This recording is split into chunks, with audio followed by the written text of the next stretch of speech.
খবর শুনছেন আপনাদের বিশ্বস্ত বেঙ্গল 24 চ্যানেল থেকে। প্রতিদিনের বাছাই করা 7টি তাজা খবর পেতে চ্যানেলটিকে এখনই সাবস্ক্রাইব করুন। বিস্তারিত খবরে যাওয়ার আগে বিশেষ সংবাদগুলি এক নজরে।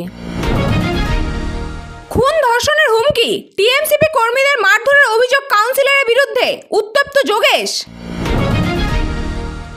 লন্ডনের বাণিজ্য সম্মেলন নিয়ে আশাবাদী মমতা, কোন কোন শিল্প আসবে বাংলায়।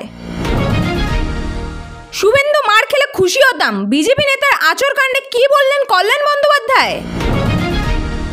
সুকান্ত মজুমদার অতীত, বিজেপি নতুন রাজ্যের সভাপতি কে হচ্ছেন, চূড়ান্ত হয়ে গেল নাম। ধাপ্পাবাজ চিটিংবাজ সরকার, ডেডলাইন বেঁধে রাজ্যকে চরম হুঁশিয়ারি শুভেন্দুর, তোলপাড় বাংলা। দিলীপকে সমর্থন হুমায়ুন কবিরের, শুনেই বিজেপি নেতা বললেন কে হুমায়ুন। আসছি বিস্তারিত খবরে। মঙ্গলবার বিকালে কাউন্সিলর ঘনিষ্ঠ সালমান খান ওরফে ভিকি আচমকা কলেজ সংলগ্ন ইন্দ্রাণী পার্কে হামলা চালাতে শুরু করে। এই ঘটনার জেরে ব্যাপক উত্তেজনা ছড়ায় ক্যাম্পাস চত্বরে।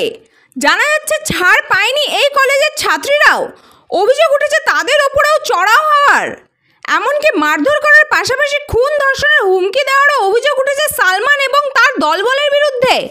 জানা যাচ্ছে এই ঘটনায় বেশ কয়েকজন ছাত্রছাত্রী গুরুতরভাবে জখম হয়েছে। এরপর খবর পেয়ে চারু মার্কেট থানার পুলিশ যায় ঘটনাস্থলে। এরপর পুলিশের গাড়ি করে আহতদের দ্রুত SSKM হাসপাতালে নিয়ে যাওয়া হয় বলে খবর। যোগেশচন্দ্র কলেজের ঘটনায় আক্রান্ত এক ছাত্রী জানিয়েছেন, 94 নম্বর ওয়ার্ডের কাউন্সিলর সন্দীপ নন্দী মজুমদারের ছেলেরা এসে কোনো কারণ ছাড়াই আমাদের মারধর শুরু করে। অপর একজন ছাত্রীর অভিযোগ, আমাদের লাথি মারা হয়েছে, বলা হয়েছে কলেজে থাকলে মেরে দেব, কেটে রেখে দেব, তোদের ফটো তোলা আছে, আরও অনেক খারাপ কথা বলেছে। প্রসঙ্গত এর আগে সরস্বতী পুজোকে কেন্দ্র করে তোলপাড় হয়েছিল এই কলেজ চত্বর। লন্ডন পৌঁছানোর পর হাইড পার্ক সংলগ্ন এলাকায় সদল বলে রয়েছেন মুখ্যমন্ত্রী। আগামী কয়েকদিন হাতে ঠাসা কর্মসূচি তার। লন্ডন পৌঁছানোর পর ভারতীয় হাই কমিশনারের অনুষ্ঠানে যোগ দিয়েছিলেন মমতা। আর আজ মঙ্গলবার এবং আগামীকাল বুধবার ব্রিটিশ বণিক সভার শিল্পপতিদের সঙ্গে বাণিজ্য সম্মেলন রয়েছে তার। জানা যাচ্ছে এদিনের বৈঠকে মুখ্যমন্ত্রীর সঙ্গে রয়েছেন মুখ্যসচিব মনোজ পন্থ, মুখ্যমন্ত্রীর দপ্তরের বিশেষ সচিব গৌতম সান্যাল, শিল্প সচিব Bandana Yadav, director of security Piyush Pandey সহ অন্যান্যরা। ব্রিটেনের ওই বাণিজ্য সম্মেলন থেকে লগ্নির জোয়ার আসতে পারে বাংলায়। প্রসঙ্গত এখানে বলে রাখি, গত ফেব্রুয়ারি মাসে কলকাতায় অনুষ্ঠিত বিশ্ববঙ্গ বাণিজ্য সম্মেলনের অন্যতম অংশীদার ব্রিটেন। এই বাণিজ্য সম্মেলন থেকে পশ্চিমবঙ্গে বিনিয়োগ করার ইচ্ছা প্রকাশ করেছিলেন ব্রিটেনের শিল্পপতিরা। এদিনের বৈঠকেও থাকছেন তারা। তাই এবার লগ্নি প্রস্তাব বাস্তবায়িত হওয়া এক প্রকার নিশ্চিত। বাংলায় বিধানসভা নির্বাচনের এখনো 1 বছর বাকি, কিন্তু তার আগে থেকে একেবারে যুযুথান শাসক বিরোধী উভয় পক্ষ। এই পরিস্থিতিতে বিগত কয়েকদিন ধরেই নানা ইস্যুকে কেন্দ্র করে সরগরম রাজ্যের রাজনীতি। সুযোগ পেলে একে অপরকে আক্রমণ শানাতে ছাড়ছে না শাসক বিরোধী উভয় পক্ষ। সম্প্রতি বেলগাছিয়ায় গিয়ে রাজ্য পুলিশের হাতে আক্রান্ত হওয়ার অভিযোগ এনে শোরগোল ফেলে দিয়েছেন রাজ্যের বিরোধী দলনেতা শুভেন্দু অধিকারী। সম্প্রতি বেলগাছিয়ায় গিয়ে রাজ্য পুলিশের হাতে আক্রান্ত হওয়ার অভিযোগ এনে শোরগোল ফেলে দিয়েছেন রাজ্যের বিরোধী দলনেতা শুভেন্দু অধিকারী। এবার এই ইস্যুতে সরব হয়েছেন তৃণমূলের বর্ষীয়ান সাংসদ আইনজীবী কল্যাণ বন্দ্যোপাধ্যায়। অকাট্য যুক্তিতে কল্যাণের দাবি শুভেন্দুর। এবার এই ইস্যুতেই সরব হয়েছেন তৃণমূলের বর্ষীয়ান সাংসদ আইনজীবী কল্যাণ বন্দ্যোপাধ্যায়ের। অকাট্য যুক্তিতে কল্যাণের দাবি শুভেন্দুর এই অভিযোগ মিথ্যে। তবে শুভেন্দুর মার খেয়ে খুশি হতেন বলে জানিয়েছিলেন তৃণমূল নেতা। রাজ্যের বিরোধী দলনেতাকে চরম কটাক্ষ করে কল্যাণ বলেছেন, শুভেন্দু মিথ্যে কথা বলছেন, তবে মার খেলে খুশি হতাম।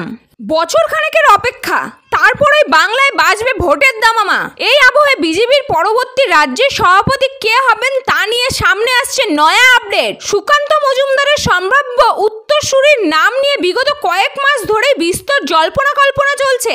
এখন শোনা যাচ্ছে ইতিমধ্যেই সুকান্তর উত্তরসূরির নাম চূড়ান্ত হয়ে গিয়েছে।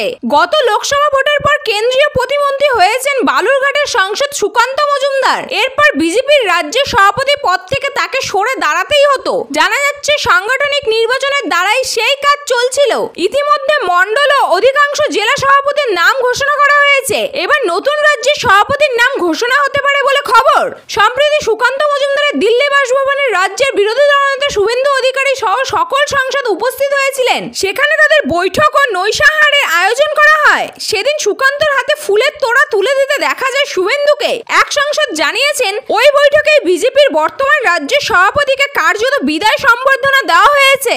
কেন্দ্রীয় বঞ্চনার অভিযোগে একাধিকবার সরব হয়েছে পশ্চিমবঙ্গ সরকার। নানান প্রকল্পে রাজ্যকে টাকা দেওয়া হচ্ছে না বলে অভিযোগ আনা হয়েছে। তবে এবার পাল্টা অভিযোগ তুললে বিরোধী দলনেতা শুভেন্দু অধিকারী। কেন্দ্রের পাঠানো টাকা গ্রাহকদের কাছে না পৌঁছে বছরের পর বছর ধরে সুদ আদায় করছে মমতা বন্দ্যোপাধ্যায়ের সরকার। সোমবার এমনই অভিযোগ আনলেন নন্দীগ্রামের বিজেপি বিধায়ক। এদিন বিজেপি দপ্তরের সাংবাদিক বৈঠকে বসেন রাজ্যের বিরোধী দলনেতা। সেখানে পশ্চিমবঙ্গ সরকারের বিরুদ্ধে সরব হন তিনি।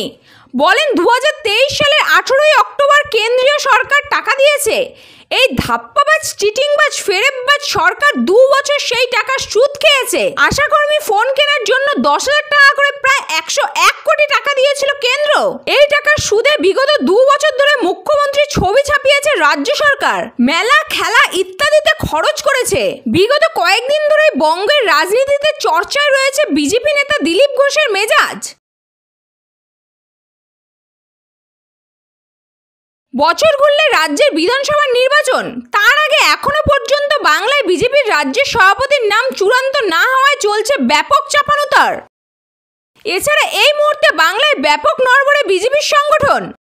এমন সময় বঙ্গের রাজনীতিতে একবারে উল্কার গতিতে দিলীপ ঘোষের উত্থান থেকে শুরু করে তিনি যেভাবে হুমকি হুঁশিয়ারি দিয়ে মন্তব্য করে চলেছেন তা নিয়ে শুরু হয়েছে ব্যাপক জল্পনা। প্রশ্ন উঠছে, রাজ্যের রাজনীতিতে কি আরও একবার সমহিমায় ফিরছেন দিলীপ ঘোষ? এ প্রসঙ্গে এদিন প্রাক্তন সাংসদ জানিয়েছেন, দিলীপ ঘোষের পাশে কাউকে দরকার নেই, দিলীপ একাই আছে, পার্টির কর্মীরাও আছে। এরপর তিনি নিজেই পাল্টা প্রশ্ন করেন, কে কোণঠাসা করবে দিলীপ ঘোষকে? একের পর এক এমনই মন্তব্য করে আরও একবার লাইমলাইটে এসেছেন এই